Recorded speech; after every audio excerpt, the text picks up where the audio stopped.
Dear kids, आज हम पढ़ेंगे मॉडल वैल्यू को लेसन नंबर 4। सच्चा सुख संतोष। संतोष का फल हमेशा मीठा होता है। संतोष यानी धैर्य यानी धीरज। धीरज का फल हमेशा बहुत ही मीठा होता है।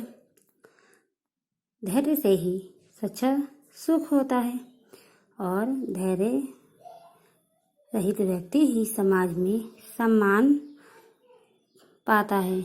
जो लोग अपने जीवन में धीरज नहीं रखते वह हमेशा दुख को पाते हैं। समाज में उनका कोई सम्मान नहीं होता।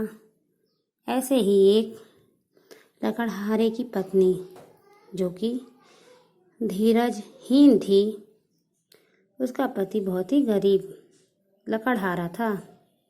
दिन भर मेहनत करके भी वह इतना नहीं कमा पाता कि वे दोनों सुख शांति से रह सके। लेकिन लकड़हारा बहुत ही संतोषी था।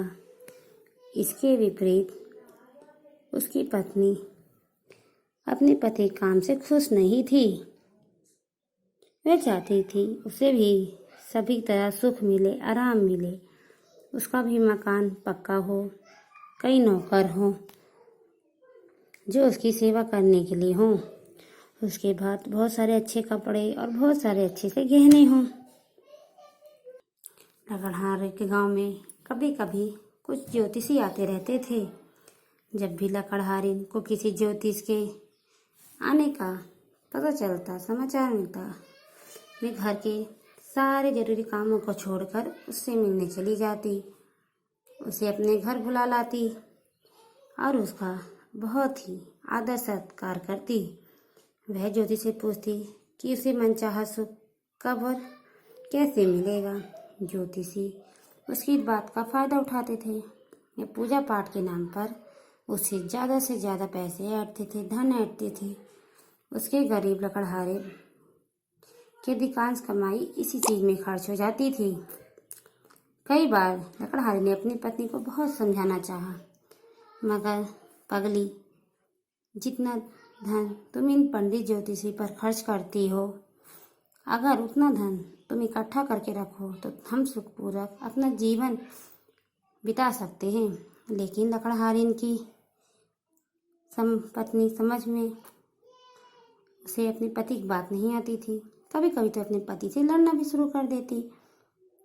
एक बार गांव में कई दिन तक बहुत ही मूसलाधार बारिश होती रही। चारों तरफ पानी पानी हो गया।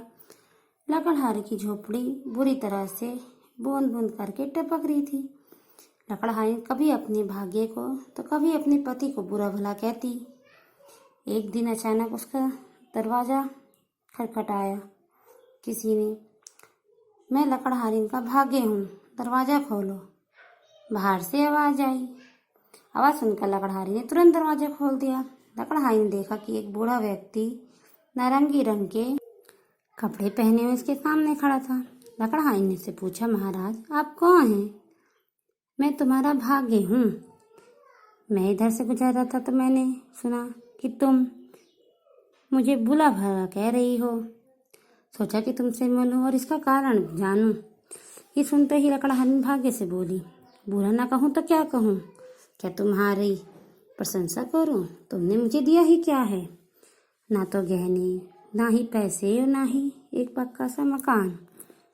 भाग्य शांत स्वर में बोला, अरे भाग्यवान, मैंने तुम्हें संसार की सबसे कीमती वस्तु संतोष, धीरज दिया है, लेकिन तुमने उसका कभी लाभ ही नहीं उठाया।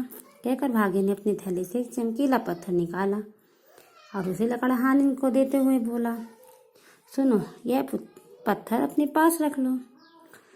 इससे जिस रेत की जड़ कुछ होगी वह चांदी बन जाएगी।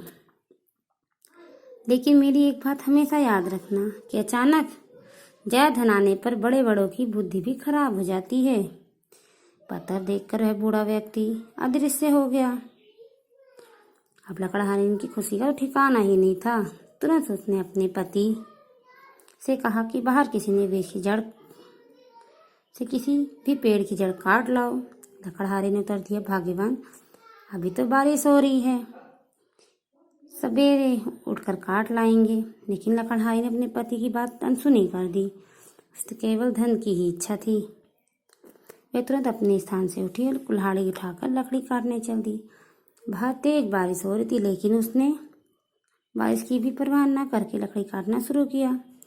जब लकड़ी काट गई तब कांपती हुई अपने घर वापस लौटी।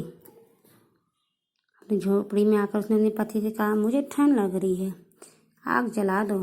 लकड़हारे ने पत्नी की बात सुन धीरे से कहा, अरे भाग्यवान, आग किस प्रकार जलेगी, लकड़ी तो बारिश में भीग गई है। लकड़हारे ने कहा, कोई चिंता की बात नहीं है। कांपते पत्थर को लकड़ी की जड़ से जैसे ही छुआ, एक चमत्कार हुआ, लकड़ी की जड़ चांदी में बदल गई। चांदी अपने सामने देख लकड़हारिन का मन बहुत ही खुश हो उठा। उसे खुशी कर उठाने की कोशिश की तो उठ न सकी, क्योंकि बारिश में भीगने के कारण उसे तेज बुखार आ गया था। अगले दिन लकड़हारी अपनी पत्नी के लिए डॉक्टर को से दवाई ले आया, लेकिन लकड़हारी ने दवा खाने से मना कर दिया।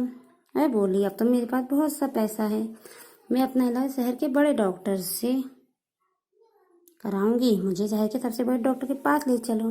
लकड़हारे ने अपनी पत्नी को बहुत समझाया, हमारे पास धन है तो इसमें कौन सी ऐसी बात हो गई कि बुखार किसी वैद्य से दवाई से नहीं उतरेगा, सिर्फ डॉक्टर की दवाई से ही उतरेगा। काफ़ी समझाने के बाद भी जब उसकी पत्नी नहीं मानी तो वह चांदी को बेचकर अपनी पत्नी को डॉक्टर के पास ले गया। शहर के सबसे बड़े डॉक्टर का इलाज कराया तो उसके सारे पैसे खत्म हो गए। पति पत्नी जब वापस आए तो फिर बिना आराम के लकड़हारी ने पेड़ काटना शुरू कर दिया। दिन भर लकड़हारी पेड़ काटती और रात को पत्थर से लकड़ी को छुआकर चांदी बनाती। लकड़हारी ने बहुत समझाया, देखो, यदि हमारे पास सोने पत्थर भेजा है तो धीरे से काम लो, हमें आवश्यकता अनुसार ही चांदी बनानी चाहिए। लकड़हारी ने अपनी पत्नी की बात को अनसुना कर दिया। अब तो बस ऐसे ही उपदेश देते रहते हैं, मुझे तो शहर में बहुत बड़ा बंगला बनाना है, सुंदर सुंदर कपड़े खरीदने हैं, सुबह से ही सारी चांदी बैलगाड़ी में भरकर ले जाकर शहर भेज दूंगी। बात को ना मानकर लकड़हारी अकेले ही चांदी लेकर शहर पहुंची। एक साथ इतनी सारी चांदी देखकर दुकानदार ने पुलिस को सूचना दे दी। पुलिस को अपनी तरफ आता देख लकड़हारी पत्थर लेकर भागने लगी। भागते भागते लकड़हारी को रुकना पड़ा। सामने नदी जो थी, तभी अपने पास पुलिस को आता देख लकड़हारी ने वह पत्थर नदी में फेंक दिया। पुलिस जब लकड़हारी को पकड़कर थाने ले गई तो उससे पूछताछ की तो लकड़हारी सारी घटना सच सच बता दी। सारी बात जानकर कोतवाल ने चांदी अपने कब्जे में ले ली और लकड़हारी को छोड़ दिया। तभी तो किसी ने कहा है, आधी छोड़ सारी को धावे, आधी रही न सारी पावे। यानी कि जो आधी को छोड़कर सारे को दौड़ता है वह आधी के लायक भी नहीं रह पाता है। तो इस कहानी से हमें क्या शिक्षा मिलती है? इस कहानी से हमें शिक्षा मिलती है, हमें जीवन में कभी भी लालच नहीं करना चाहिए। जितना मिलता है उसी में व्यक्ति को संतुष्ट रहना चाहिए, क्योंकि संतुष्ट व्यक्ति ही सब सुखों का आधार है। यानी कि धीरज से ही सब सुख होता है।